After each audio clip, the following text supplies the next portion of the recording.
The Vietnam War climaxed in 1959 after French occupation for more than 6 years. The country was divided between Communist North and anti-Communist South. The United States entered the war not wanting communism to spread to other nations. The United States' involvement was officially ended in 1973, but troops were not fully withdrawn until 4.5 years later. By the end of the war, 58,209 American soldiers were killed and 153,303 were wounded. In April 1979, the Vietnam Veterans Memorial Fund Incorporated declared that a memorial would be formed to honor those who served in the Vietnam War. In July 1980, a competition was announced for the design and blueprint of the memorial. The criteria included being reflective and contemplative in character, harmonizing with its surroundings, containing the names of those who had died in conflict or were still missing, and making no political statement about the war. On May 6, 1981, 8 architects and sculptors selected the design of Maya Lin, a 21-year-old student at Yale University. Maya Lin said, "I wanted to work with the wall but not dominate it.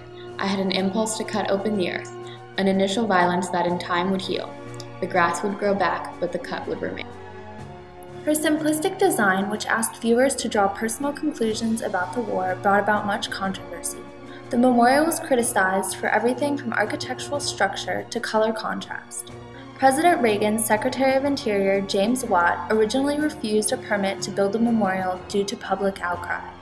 One veteran cited his discontent with the wall, stating that, "Black is the universal color of shame, sorrow, and degradation, in all races, all societies worldwide."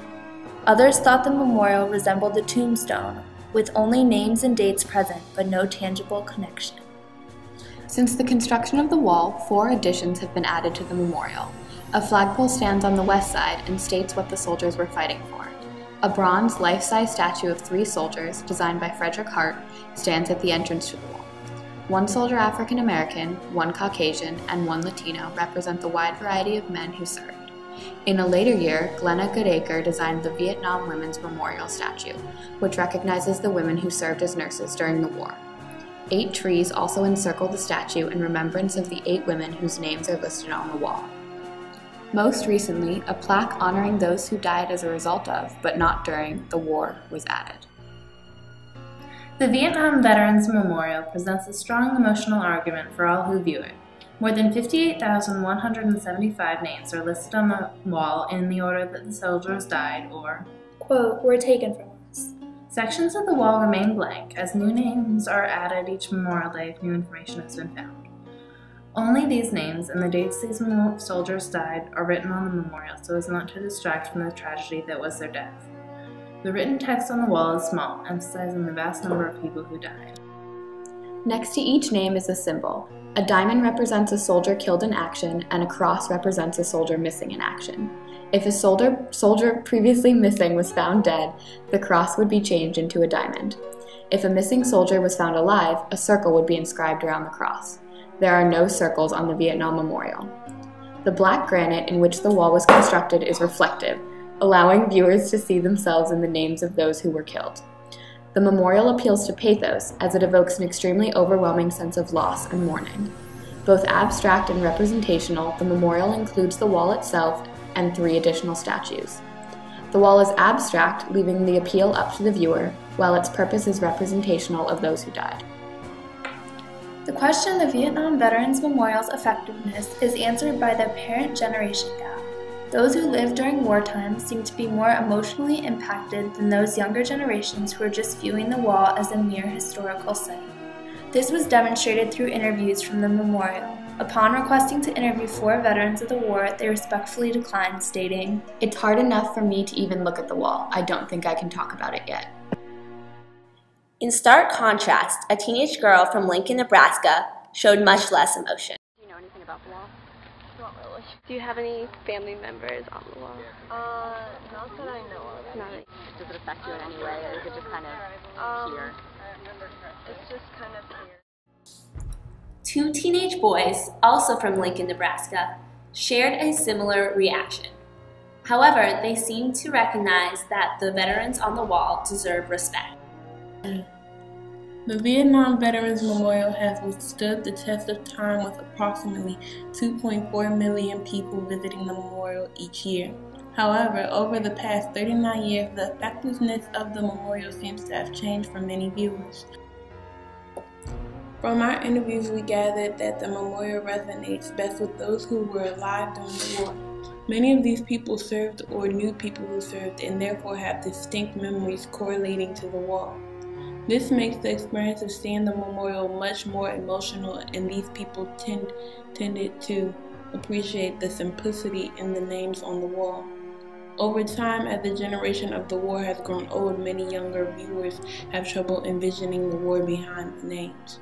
The two boys interviewed from Lincoln, Nebraska cited that although they liked the wall itself, they were unimpressed by the lack of statues and things to see surrounding the memorial, especially in comparison to other memorials.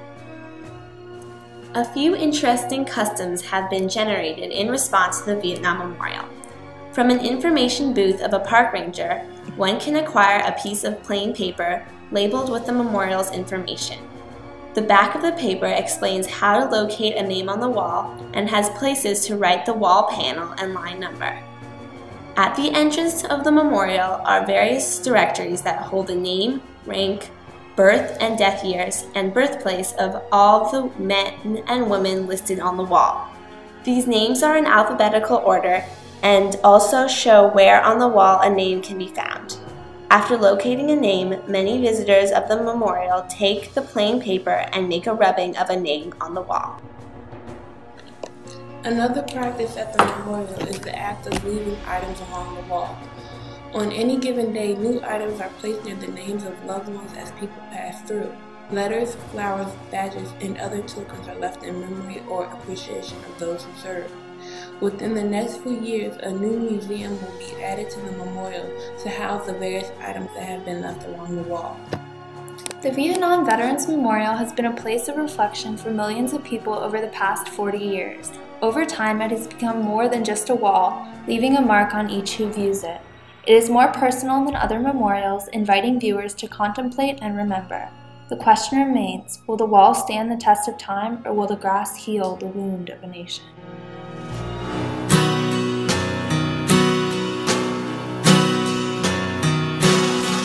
There's teddy bears and high school rings and old photographs that mamas bring. The daddies with their young boys playing ball.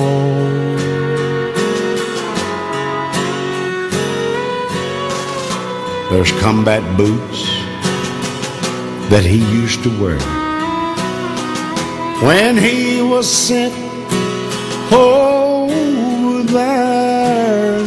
There's 50,000 names carved in the wall.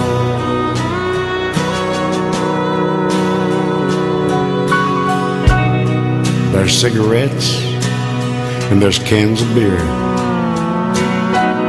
and notes that say I miss you dear, and children who don't say anything at all.